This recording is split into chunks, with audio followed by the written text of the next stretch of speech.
안녕하세요. 예수비 전성결계 안희한 목사입니다. 현 문재인 정부 내에서 수많은 법들이 만들어지는데 이 법안들이 상당히 심각한 문제들을 드러내고 있습니다. 사실 법이라고 하는 게요, 국가 발전에 도움이 되는 법들이 만들어져야 되잖아요. 국민들에게 도움이 되고 국민들을 행복해 해주는 그런 법들이 만들어져야 되잖아요. 또 형평성 있게 특정인에게 유리하지 않고 또 특정인에게 불리하지 않고 이 모두에게 공정한 법률이 만들어져야 되잖아요. 근데 이런 것들이 전혀 이루어지지 않는 것이 현 문재인 정권입니다. 제가 그동안에 개별적으로는 하나씩 이야기를 끄집어냈었어요. 근데 종합적으로 함께 정리를 해서 좀 이야기를 해주면은 이 법들이 얼마나 문제가 있는지 쉽게 정리가 될 수 있을 거라 이런 생각이 들었습니다. 첫 번째로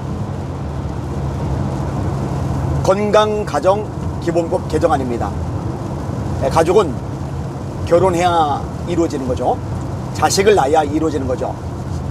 또 법적으로 입양을 할 경우도 가능합니다. 그런데 결혼을 하지 않아도 출산을 하지 않아도 가족으로 인정해주고 지원해주겠다. 이게 이제 건강가정기본법 개정안입니다. 더불어민주당의 남인숙 의원이 발의를 했죠. 이거는요, 전통적인 가정 개념을 해체하는 겁니다. 왜 이런 짓을 저지르는지 이해할 수가 없어요.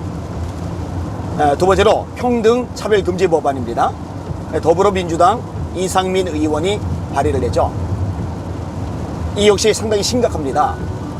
평등을 말하자면, 차별금지를 말하자면 사실 동성애자들을 우대하는 법안입니다. 왜 그렇게 동성애자들을 우대하려고 난리를 치는지 모르겠어요. 이런 법안이 통과가 되고 나면은요, 사실 교회가 족쇄에 매게 되는 겁니다. 설교자들, 목사님들이 입에 재갈을 물리게 되는 겁니다. 동성애를 죄라고 설교하기도 어렵고 또 문제가 있고 잘못됐어도 지적하기가 어려워지는 거예요. 잘못된 겁니다. 세 번째로 주민자치기본법입니다. 이거 굉장히 무서운 법안이죠. 동, 읍, 면 단위로 주민총회 만들고 주민자치위원회 만들고 거기서 결정을 하면은 막강한 영향력을 미치게 되는 거예요. 이 주민자치위원회에서 요청을 하면은 국가기관이나 지자체기관에서 정보를 내놔야 돼요. 또 그 지역에 사는 주민들이 낸 정보도 내놔야 돼요. 일부든 전체든 예산 지원도 합니다. 나라 또는 지자체 소유의 부동산도 편하게 사용할 수 있어요. 그 지역에 속한 전교조, 또 민노총 이런 사람들까지 가입이 가능합니다. 상당히 이제 문제가 심각하죠. 풀뿌리 공산화를 하겠다는 겁니다. 이런 것들이 공공연하게 자행이 되고 있는데 국민들이 제대로 인식을 못하고 있어요. 참 안타까운 현실이 아닐 수가 없습니다. 네 번째로 5.18 특별법입니다. 사실 이 대한민국 내에서 비판의 대상이 되지 않는 존재는 아무도 없어요.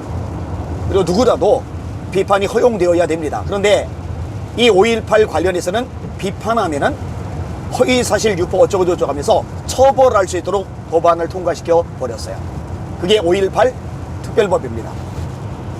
헌법에 명백하게 표현의 자유가 명시되어 있음에도 불구하고 이게 완전히 무시가 되는 거죠. 다섯 번째로 공수처법을 들 수 있습니다. 검찰 개혁한다고 그러죠. 조국이 난리를 폈어요. 추미애가 난리를 폈어요. 괜히 윤석열 검찰총장만 잔뜩 띄워놨죠. 근데 검찰 개혁이라고 말을 하지만 검찰 장악입니다. 그리고 여차 해가지고 잘 진행이 안 될 것 같으니까 공수처법을 밀어붙인 거예요. 그건 국민들이 찬성한 법안이 아닙니다. 야당 당연히 결사반대했습니다. 그런데 다수 의석이라는 이유로 강하게 밀어붙여서 통과시킨 게 공수처법입니다. 심각하죠? 자, 그러면은 윤석열 총장이 물러났어요. 그럼 검찰이 뭐가 변화가 있어요? 똑같잖아요. 여전히 동일한 모습이잖아요. 그러니까 그동안 이야기했던 것이 전부 다 엉터리라는 것들이 묘실해진 겁니다. 여섯 번째로 민주유공자 예우에 관한 법이 있습니다. 이거 대부분 민주당 국회의원들하고 연결이 돼요. 그 가족들, 자녀들 교육에 있어서 사회 각 분야에 있어 혜택을 주는 법안입니다. 아니 5.18 유공자들만 해도 그래요. 명단 안 밝히잖아요. 자랑스러우면 명단을 밝히게 되는데 명단도 안 밝히고 지원을 많이 한단 말이에요. 그것도 국민적으로 불만이 많고 여론이 악화가 되어 있는데 민주유공자 예우에 관한 법을 만들어서 지원을 더 확대한다고요? 굉장히 이기적인 행태가 아닐 수가 없습니다. 그 다음에 마지막으로 언급하고 싶은 게 이제 부동산 관련 법들이죠. 부동산 3법. 뭐 복잡한 얘기 안 할게요. 취득세 올리고, 양도세 올리고, 보유세 올리고, 뭐 그 전에 공시지가 다 올리고, 그러니까요 계속 폭등하는 거예요. 사실 부동산 가격을 잡으려면요 공급과 수요의 문제를 해결해야 됩니다.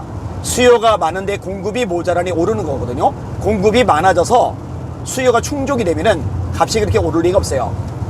그런데 정작 공급은 제대로 늘리지 않은 채 값만 계속 올려내가는 거예요. 서민들이 집을 마련할 수 있는 사다리가 완전히 무너져 버렸어요. 이게 문재인 정권의 역풍으로 강력하게 작용을 하고 있죠. 제가 단적으로 몇몇 가지만 언급을 했는데 이것 말고도 많아요. 여러분 역사상 역대상 이렇게 많은 법률들이 짧은 기간에 심사숙고 수고에도 거치지 않은 채 막 쏟아져 나오던 때가 있었을까, 이런 생각이 들 만큼 엄청난 법안들이 쏟아져 나오고 있어요. 죄다 졸속 법안들이죠. 대한민국의 미래를 생각하는 마음도 없고 국민의 행복을 위하는 마음도 없고 공정하지도 않고 이런 것들을 마구잡이로 만들어내는 이 더불어민주당, 반드시 국민들이 심판을 해야 됩니다. 그래서 바로잡아 나가야 됩니다. 그리고 나중에 이 의석수가 바뀌면은요 이 잘못되고 왜곡되고 삐뚤어진 법안들은 다 바로잡아 나갈 수가 있어요. 특별히 5.18 특별법 같은 것들을 역풍 맞을 거, 공격 받을 거, 비난 당할 거 겁먹지 말고 제대로 좀 목숨 걸고 발의를 하고 싸우기도 하셔서 그 명단을 고스란히 다 드러내도록 앞장서는 국회의원들이 왜 없을까요?